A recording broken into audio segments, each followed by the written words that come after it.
이번 달 마지막 날 우리 교회에서 약 한 20여 분이 성지 여행을 계획하고 계십니다. 어저께도 저녁에 함께 모여서 준비하시는 모습을 보았습니다. 요즘 성지 여행 중에서 조금 색다른 그런 성지 여행이 있는 것을 보았습니다. 이번 여행팀에는 아마 없는 것 같은데요. 요르단을 거치면서 광야 체험하는 그런 프로그램들이 있더라고요. 요르단 근처에 와디럼이라는 곳이 있습니다. 유명한 관광지가 되어서 일반 관광 상품으로도 판매가 되는 것 같습니다. 와디는 계곡이고 럼은 달 혹은 높은 산이란 그런 뜻입니다. 달의 계곡 혹은 높은 산의 계곡 이런 그런 단어입니다. 이것이 세계적으로 유명해지면서 세계 많은 사람들이 관광을 위해서 찾아오는 그런 곳입니다. 그것은 광야입니다. 광야에 텐트를 치고 그 광야를 체험하는 그런 프로그램입니다. 그 광야에 가면 뭐가 있을까요? 아무것도 없습니다. 그냥 광야입니다. 그냥 계곡이 있고 모래가 있고 그렇습니다. 전기도 들어오지 않고 물도 나오지 않습니다. 굉장히 불편하지요. 그런데도 그곳을 가는 이유는 뭘까요? 우리 기독교인들은 특히 이스라엘 백성들이 이집트, 애굽을 떠나서 40년 동안 광야 생활을 했는데 아마도 그때 그들이 걸어갔던 광야가 그곳이었을 겁니다. 그리고 똑같은 그런 모래 언덕이 있었고 똑같은 광야 속에서 텐트를 치고 40년을 살았지요. 그것을 경험하러 가는 겁니다.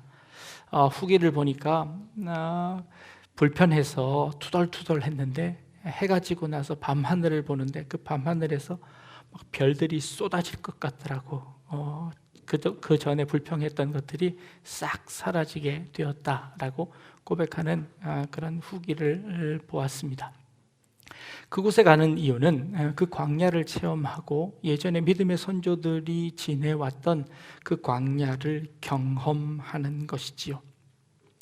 그런데 꼭 그곳에 가면 불평하는 사람들이 있습니다. 침대가 불편하다, 물이 안 나온다, 화장실을 쓸 수 없다, 불평하는 것이지요. 그 광야에 왜 갔나요? 그 불편을 무릅쓰고 가는 겁니다. 그 불편함을 체험하기 위해서 갔습니다. 히브리어의 광야라는 단어는 미드바르라는 단어입니다. 근데 이 미드바르라는 단어는 동사에서 나왔는데 이 동사는 다바르라는 동사입니다. 미드바르에 다바르라는 동사에서 미드가 붙여지면서 미드바르 광야가 되었습니다. 근데 이 다바르라는 동사는 어떤 뜻이냐면 말하다, 말씀하다, 그 말씀에 순종하다라는 이런 뜻을 가지고 있습니다. 광야라는 곳은 하나님께서 말씀하시고 그 말씀에 순종함을 배우는 곳이 광야입니다. 그리고 거기에서 파생되어진 다른 또 단어가 있는데 드바르라는 단어가 있습니다. 이 드바르라는 단어는 지성소라는 뜻입니다. 성전을 짓고 회막을 짓고 이스라엘의 대제사장이 1년에 한 번 하나님을 만날 수 있는 것이 지성소입니다. 그것은 텐트를 쳐놓고 까만 안박을 쳐놓고 아무도 들어가지 못하게 하는 곳이 지성소입니다. 그런데 이 지성소라는 단어가 어디에서 나왔냐면 광야라는 단어에서 나온 그런 단어입니다. 그 말은 하나님께서 이스라엘 백성들을 광야에서 만나 주셨습니다. 그리고 그 광야에서 말씀하셨습니다. 그리고 그 말씀을 들음으로 하나님의 자녀가 되어지고 하나님의 백성이 되어지는 것이지요. 하나님의 말씀을 순종하는 사람들로 훈련되어지는 곳이 광야였습니다. 그래서 그 광야에는 아무것도 없고 하나님과 나누는 그 교제만이 있습니다. 그런데 이스라엘 백성들은 거기서 불평불만을 합니다. 하나님 왜 우리에게 물을 주시지 않습니까? 하나님 왜 우리에게 먹을 것을 주시지 않습니까? 불평하는 것이지요. 1박 2일 여행 가서도 불평하는데 40년 동안 살아가는 사람들이 얼마나 불평이 많았겠습니까? 그러나 하나님께서는 그 광야를 통해서 이스라엘 백성들을 훈련시켰습니다. 그 광야의 장소가 바로 훈련의 장소였던 것이지요. 오늘 우리가 읽은 본문에 예수님께서 제자들에게 물어봅니다. 당시에 있는 사람들에게 물어봅니다. 너희가 무엇을 보기 위해서 광야로 나갔느냐라고 질문하고 계십니다. 무엇을 보기 위해서 광야로 나갔느냐? 세례 요한의 제자들이 세례 요한이 보내어서 예수님에게 와서 묻습니다. 당신이 메시아입니까? 아니면 우리가 다른 사람을 기다려야 합니까? 라는 그 질문에 예수님께서 죽은 자가 살아나고 가난한 자에게 복음이 전파되고 안진뱅이가 일어나고 눈먼 자가 보게 됨이 일어난다 라고 예수님의 사역으로 예수님이 누구신지를 설명했습니다. 그런데 그 제자가 떠난 후에 예수님께서 이렇게 물어보십니다. 너희는 무엇을 보려고 광야로 나갔더냐라는 것이지요. 근데 사실 이 질문이 조금 잘못되었습니다. 지금 예수님은 지금 요한을 설명하려고 합니다. 그러면 예수님의 질문이 어떻게 되어야 하냐면 너희는 누구를 보려고 광야로 나갔느냐여야 합니다. 그런데 예수님께서 뭐라고 말씀하시냐면 너는 무엇을 보려고 광야로 나갔느냐라고 물어보십니다. 곧 그 말은 이 세례 요한이 하신 사역들이 무엇이었는지, 그의 삶을 통하여서 그가 무엇을 보여주려고 했는지를 너희가 보았느냐, 깨달았느냐, 알았느냐라는 것을 질문하고 계십니다. 누구를 보려고 간 것이 아니라 무엇을 보려고 나갔느냐라는 겁니다. 근데 그 첫 번째가 예수님께서 말씀하십니다. 혹시 너희가 흔들리는 갈대를 보려고 그 광야로 나아갔느냐라고 물어보십니다. 갈대는 어디에서 자라나요? 갈대는 습지에서 자랍니다. 그런데 이 광야에는 물이 없습니다. 그런데 광야에 어찌 갈대가 있겠습니까? 사람들이 광야에 나아가서 갈대를 보려고 광야에 나아가지 않습니다. 그리고 광야에는 갈대가 없습니다. 그러면 예수님께서 이거 뭐라고 왜 물어보시는 걸까요? 갈대는 여자의 마음은 흔들리는 갈대다. 그래서 이 사람의 마음이 막 이렇게 흔들리는 것을 의미하는 걸까요? 이 갈대가 무엇을 의미하는 걸까요? 그 당시에 이 예수님의 말씀을 들었던 사람들은 모두 다 그 예수님의 말씀이 무엇인지 대번에 알아차렸습니다. 왜냐하면 그 당시에 쓰여지는 동전 중에 그 헤롯 안티바스의 동상이 그려져 있는 동전이 있었습니다. 근데 그 동전의 뒷면에는 그 안티바스가 갈대를 들고 있는 그 모습을 그 동전 주화에다가 이렇게 새겨 놓았습니다. 그래서 그 당시에 모든 화폐를 사용하는 사람들은 갈대를 보러 갔느냐라는 그 말 속에 암시되어져 있는 그 의미가 무엇인지를 대번에 알아차렸지요. 세례 요한은 지금 그 헤롯 안티바스에 의해서 감옥에 갇혀 있습니다. 그 감옥에 갇혀 있는 이유가 무엇이었냐면 그 안티바스의 잘못을 지적해서입니다. 윤리적으로, 도덕적으로, 그리고 하나님의 말씀에 올바르지 않는 행동을 했습니다. 동생의 아내를 취하여서 자기 아내로 삼았습니다. 그래서 그것을 비난하자 안티바스는 이 세례 요한을 그 감옥에다가 가두었지요. 그런데 지금 너희가 그런 사람을 보기 위해서 광야로 나아갔느냐라고 이야기하는 것이지요. 이 안티바스는요, 권력을 얻기 위해서 로마에 얼마나 아부를 했는지 모릅니다. 그 지금 자기가 통치하고 있는 그 지역을 얻기 위해서 로마의 모든 정치인들에게 가서 뇌물을 엄청 주었습니다. 그리고 정치적으로 기회만 있으면 이쪽으로 갈아타고 저쪽으로 갈아타고 해서 그 정권을 자기가 얻었습니다. 그리고 그 정권을 유지하기 위해서 수많은 정치적인 술수와 수단을 사용해서 지금 그것을 유지하고 있습니다. 그리고 그는 그러기에 여러 사람들의 눈치를 보는 겁니다. 그래서 세례 요한을 가두어 버렸습니다. 그리고는 고작 조그마한 여자아이의 그것을 보고 그 아이의 요구에 따라 세례 요한의 목을 잘라서 주는 만큼 사람들의 눈치를 보는 그런 사람이었습니다. 너희가 광야에 가서 그런 사람을 보기 위해서 광야로 갔느냐라고 물어보시는 겁니다. 아니지요. 그런 정치꾼이나 그런 기회주의자나 그런 사람을 찾으러 간 것이 아니라 정말 하나님의 복음을 선포하고 하나님의 말씀을 선포하고 그 말씀대로 살려고 발버둥치는 그 세례 요한을 보러 너희가 광야로 가지 않았느냐? 그 광야에는 바로 그 하나님의 사람이 있지 않더냐라는 것이었습니다. 그 세례 요한과 이 헤롯 안티바스를 비교하는 말씀이셨습니다. 두 번째로 주님께서 또 질문을 하십니다. 그 질문은 그러면 너희가 무엇을 보려고 나갔느냐? 부드러운 옷 입은 사람이냐? 부드러운 옷 입은 자들은 왕궁에 있느니라 라고 말씀하십니다. 그 당시에 옷은 사람의 신분을 의미합니다. 옷 색깔서부터, 옷의 그 질감서부터 신분에 따라서 그 옷을 입을 수 있고, 아무리 돈이 많아도 그 옷을 입을 수 없는 사람들입니다. 세례 요한은 제사장 가문이었습니다. 그는 아주 좋은 옷을 입을 수 있는 자격이 있는 사람이었습니다. 그러나 그 모든 옷을 다 버리고 약대 털옷을 입었습니다. 그리고 그 털옷을 입고 광야에서 나가 살았습니다. 그 사람들이 보기에 좋은 그 옷들을 다 버리고 그저 털옷 입고 그것 입고 평생을 살다가 죽은 사람이 이 세례 요한입니다. 너희가 광야에서 부드러운 옷 입은 사람을 보려고 하느냐? 라는 예수님의 질문이 무엇을 의미하는 것일까요? 여러분들은 신앙을 가진 목적이 교회에 나오신 목적이 무엇입니까? 여러분은 교회에서 무엇을 보기를 원하십니까?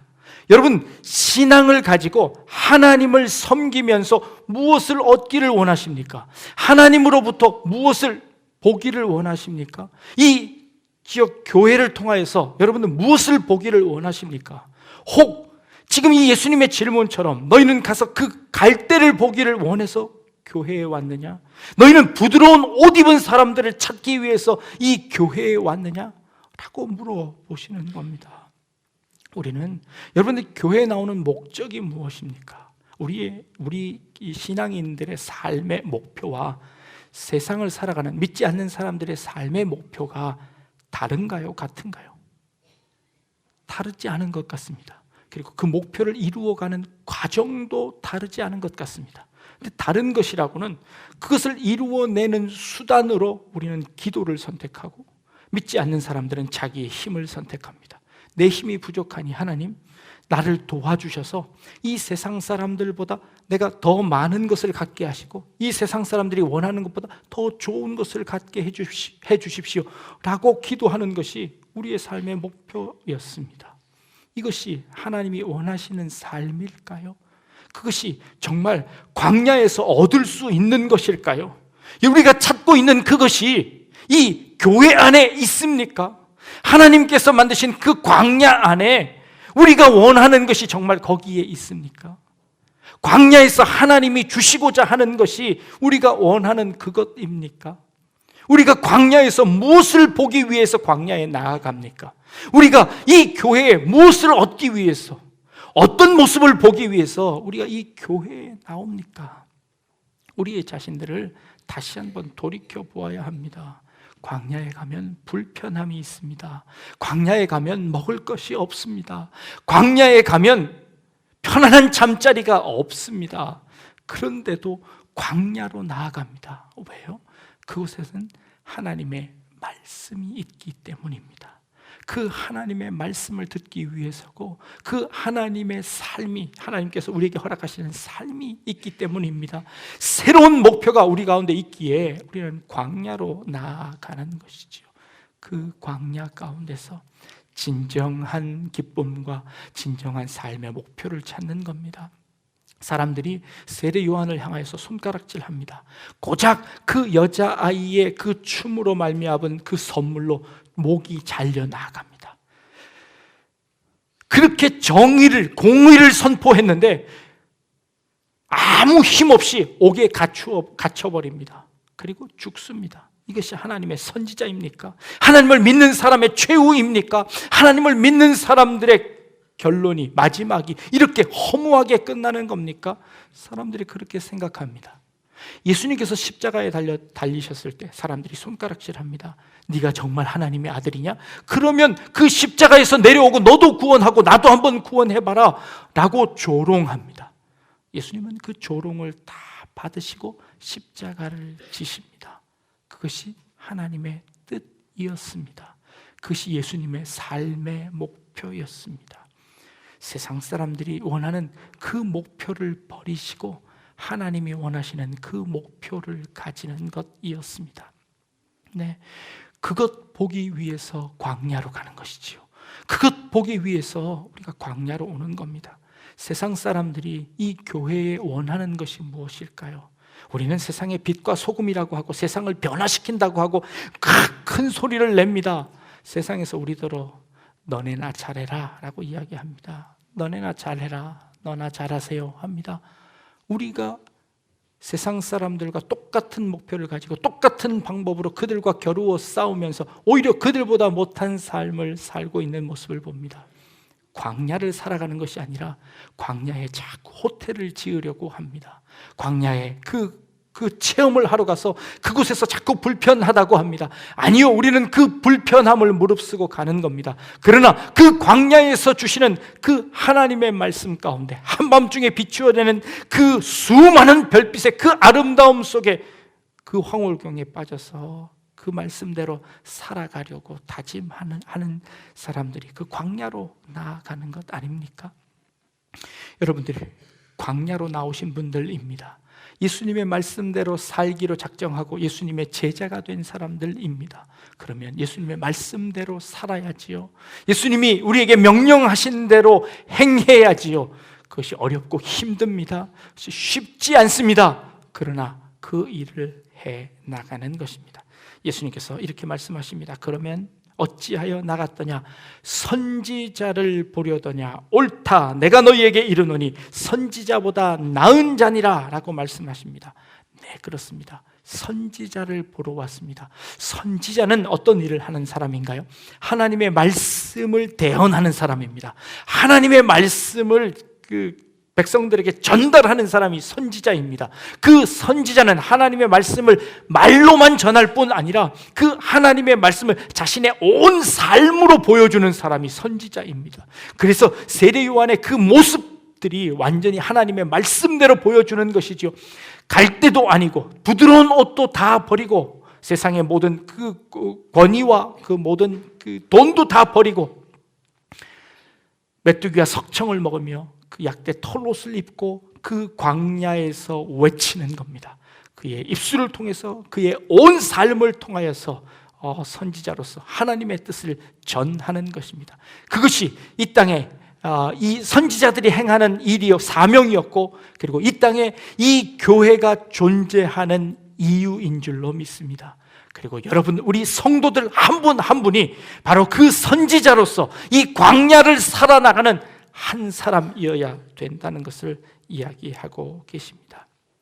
이 교회, 너희들은 이 교회에 와서 무엇을 보기를 원하느냐? 여러분들의 삶을 통하여서 세상 사람들이 무엇을 보기를 원할까요? 세상이 이 크리스찬들에게, 예수 믿는 사람들에게 기대하는 것이 무엇일까요? 하나님께서 이 교회에 기대하시는 것은 무엇일까요? 하나님께서 여러분 한 분 한 분들을 향하여서 기대하시는 것은 무엇일까요? 그 주님의 기대를 한번 생각해 볼 수 있기를 바랍니다. 지난 금요일 토요일 날 남전도의 연합 예배를 다녀왔습니다. 약 한 20명 되는 분들이 함께 가서 예배하고 또 함께 토론했습니다. 이부 순서로 여러 조별로 나누어서 교회의 발전 방안을 15분 동안 토론하라고 시켰습니다. 15분 동안에 교회의 발전 방향을 내어놓을 수 있을까요? 15분 동안에 해결할 수 있는 문제라면 문제도 아니지요. 그런데도 불구하고 15분 동안에 많은 성도님들이 여러 가지 문제를 이렇게 내어놓으셨습니다. 제가 그 문제를 하나하나 적으면서 이런 것들은 어떻게 하면 좋을까? 다시 한번 함께 고민하는 그런 시간이었습니다. 그런데요, 그 짧은 시간임에도 불구하고 우리 성도님들이 생각하고 있는 그 문제가 거의 비슷했습니다. 문제라고 여겨지는 것들이 다 나왔습니다. 그리고 그것을 함께 토론하고 논의했습니다. 근데 여러분, 문제라는 것은요, 딜레마라는 것은 서로 충돌하지 않으면 문제가 아니지요. 금방 풀어낼 수 있는 해답이 있다면 그것은 문제거리도 아닙니다. 근데 문제가 되는 이유는 뭘까요? 그것을 해결하는 방법이 어렵다는 겁니다. 그걸 해결하기 위해서는 반드시 다른 뭔가 하나를 잃어야 합니다. 근데 그 잃는 것과 새로 얻는 것이 어떤 것이 더 유익할 것인가? 그리고 그것을 잃는다면 그 잃는 사람들을 어떻게 위로하고 어떻게 끌어안을 수 있을까라는 것이지요. 그것을 고민해야 하는 것이 문제이고 딜레마입니다. 쉽지 않은 문제입니다. 그럼에도 불구하고 우리 성도님들이 함께 공유하고 있고 고민하고 있다는 것을 함께 나누었습니다. 그리고 함께 지혜를 모았지요. 라이놀드 니버라는 사람이 이런 기도를 했습니다. 하나님, 바꿀 수 없는 것은 받아들이는 평온함을 주시고, 바꿀 수 있는 것은 바꿀 수 있는 용기를 허락하여 주셔서 바꾸게 하시고, 그리고 그 둘의 차이를 구별할 수 있는 지혜를 주옵소서라고 라이놀드 니버가 기도를 했습니다. 우리에게 이 지혜가 필요합니다. 그러면 잘 분별할 수 있지요. 때로는 받아들여야 하는 그런 평온함이, 그것을 받아들여도 내가 그것을 감내해도 그것을 내가 충분히 인정하고도 평안함을 누릴 수 있습니다. 혹은 때로는 그것을 바꾸어내는 용기도 우리에게 필요합니다. 그러나 그것을 잘 분간하는 지혜가 필요하겠다라는 생각이 들었습니다. 하나님의 교회 가운데 일어나는 많은 일들이 있습니다. 우리가 도대체 하나님이 원하시는 교회는 무엇일까요? 세상과는 달라야 하겠지요. 세상의 가치관과는 달라야 하겠지요. 우리 믿는 사람들의, 신앙인들의 삶의 목표가 무엇일까요? 세상 사람들과는 달라야겠지요. 그럼에도 불구하고 우리는 이 땅에 살기에, 이 땅에 살아가는 많은 것들이 필요함을 압니다. 그러나 우리에게 평온함과 그리고 용기를 주셔서, 그리고 그것을 분별할 수 있는 지혜를 주셔서 우리가 잘 판단하여서 하나님 보시기에 아름다운 교회로, 또 하나님 보시기에 아름다운 성도로, 신앙인으로서, 그리고 세상 사람들이 이 교회에 와서 얻고자 하는, 그들이 바라보는 참된 교회의 상들을 발견할 수 있게, 그리고 저 사람은 도대체 무엇 때문에 저렇게 살아갈 수 있을까? 저 사람이 삶을 살아가는 그 동기는 도대체 무엇일까? 저 사람이 어떻게 저렇게 살아갈 수 있을까? 라는 것들을 바라보는, 그래서 광야에서 세례 요한을 만날 수 있는, 그 광야 가운데서 주님을 만나고 그리고 주의 말씀을 듣고 주의 말씀대로 살아가는 여러 동역자들을 함께 만남으로 말미암아 그 광야에서 승리할 수 있는 그런 우리 성도님들 다 되어질 수 있기를 주님의 이름으로 축복합니다. 기도하겠습니다. 무엇을 보려고 광야로 나갔느냐? 그 광야에서 외치는 자의 소리로 우뚝 서 있던 세례 요한의 모습을 통하여서 주님의 제자로서, 주님의 자녀로서 어찌 살아가야 할지 우리 자신들을 돌아보게 하시며, 하나님께서 원하시는 교회로, 하나님께서 원하시는 신자로 삶을 살아드릴 수 있는 그런 우리 성도님들, 또 우리 교회가 되어질 수 있도록 주님 인도하여 주옵소서. 어려움과 또 불편함을 무릅쓰고도 말씀을 지키기 위한 우리의 발버둥이 있는, 우리의 노력이 있는 그런 삶이 될 수 있도록 인도하여 주옵소서. 모든 것 주님께 맡기며 예수님의 이름으로 기도드립니다. 아멘.